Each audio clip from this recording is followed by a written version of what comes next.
It's pretty lonely to be a business coach by yourself out there. So the peer network, academically, it's called a community of practice. So there's this concept of a community of practice.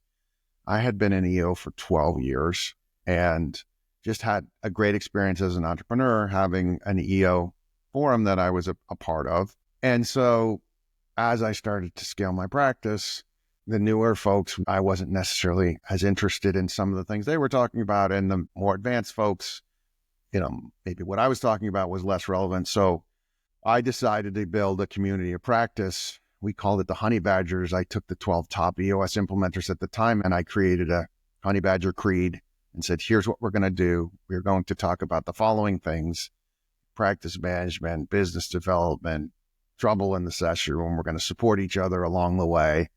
And so we built this Honeybadgers group, which we built, you say you could build it for a reason, a season, or a lifetime, and it ended up being a season. So at some point, talking about booking another client wasn't all that interesting.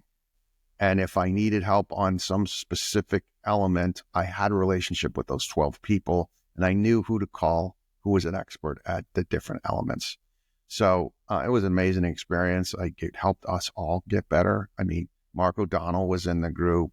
Jill Young was in the group. CJ Dubé was in the group. All these leaders, everyone's pretty much an expert who was in that group at this point. We met once a quarter when we met at our quarterly collaborative exchange. And that's how we did it. So I can remember Walt Brown just going, 2 hours of windshield time. And that meant you're supposed to call Walt if you're free. And I can remember having a really challenging session one day and I was just getting crushed.